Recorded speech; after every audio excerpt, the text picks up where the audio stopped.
Good morning, everybody. The sun is finally out again. I want to go through Psalm 139. Just going to go through 1 through 10. That's our psalm for this Sunday. O Lord, you have knowledge of me, searching out all my secrets. You have knowledge when I am seated and when I get up. You see my thoughts from far away. You keep watch over my steps and my sleep, and have knowledge of all my ways. For there is not a word on my tongue which is not clear to you, O Lord. I am shut in by you on every side, and you have put your hand on me. Such knowledge is a wonder greater than my powers. It is so high that I may not come near it. Where may I go from your spirit? How may I go in flight from you? If I go up to heaven, you are there. Or if I make my bed in the underworld, you are there. If I take the wings of the morning and go to the farthest parts of the sea, even there I will be guided by your hand, and your right hand will keep me. You know, as I started reading a psalm yesterday, it's kind of interesting. First reading is like you might see God in a light of fear, that you're afraid, that fear. And then the first few, you have knowledge of me, seeking out all my secrets. When you think of being as far away in the world, think of the edge of the place where the sun rises, and then think of as far away as where the sun sets. And he is still there. You know, there's an image in this psalm of us running away from God. And if you go back to Genesis, what did Adam and Eve do after sin? They tried to hide. They covered themselves because they were ashamed, and they hid amongst the trees in the bushes, thinking that God will not find them. And as I always think, very humorous, God says, "Where are you?" There's a saying, you can run, but you can't hide. I'm sure you're very familiar with that. If you look towards David, you know, what did David do? David tried to hide. He tried to hide from God after he committed the ultimate sin with Bathsheba. You know, first he wanted Uriah to go sleep with his wife. And then after the second time it didn't work, what did he do? He sent him to the front lines where he was slaughtered and killed. And then David kept hiding his sin from God, from men, and also from God. But there is nowhere to hide. You have knowledge when I am seated and when I get up.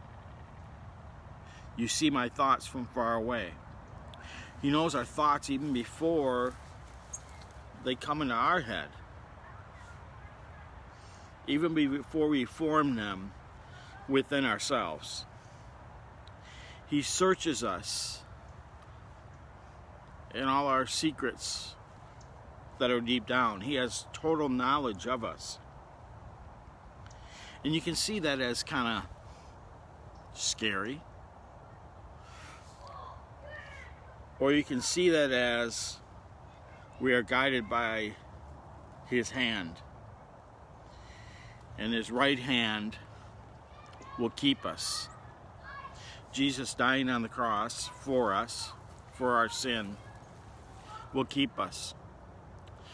sometimes when I read a lot of these texts, I'm like, well, you can't hide from God, so why not just confess?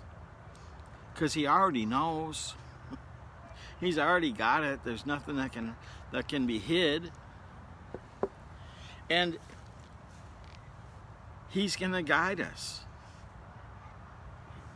in everything we do, because we can't go anywhere from his Spirit. We can't flee from him. But if I take the wings of the morning, so that's where that sun rises, and go to the farthest parts of the sea. Now, I don't know how deep the sea is, but I gotta imagine there's parts that are miles deep. Adam and Eve couldn't hide, and we can't hide. But our God came to us in the form of a baby to save us from our sins, to rescue us from our guilt, that our minds, when we confess and receive absolution, we don't have to feel guilty anymore, because there's nothing to feel guilty for. I'm going to jump start this a little bit, but maybe a little bit early. But next month, I believe it's on the 17th, we're going to celebrate Ash Wednesday. And then it's the march to the cross. And that's a good time of year to look at our own selves and how have we hidden from God. And ask God, search our hearts. Create a clean heart in me, O God. Renew a right spirit in me. We've been going through a time that, in my lifetime, I don't ever remember something like this. You get short little things. You get something that lasts a week, maybe a month. Something that you see on TV that's far away. But not this time. It's here in our land. And that worries a lot of people. Many people. But God knows your worries. Give them to him. Come and hear his gospel of the saving grace that he has for you. Not because you're worthy, not because you're good enough, but because God sent his Son to die for you, that you don't have to flee from him, that we can run to him and find refuge. And just like an eagle will protect his babies with his wings when they're young, God will always protect us and be with us and guide us by his right hand. I pray you guys enjoy the day. I'm not sure how warm it's going to get. I noticed Doug is watching from Iowa, so how warm it's going to get is very relative to where you are. Just like cold.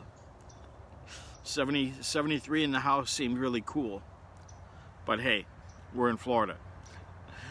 So God be with you. Hope to see you guys at Bible study.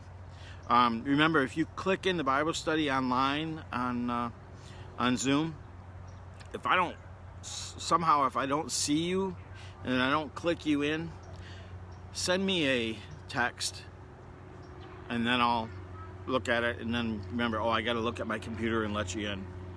So may God be with you and protect you and heal you.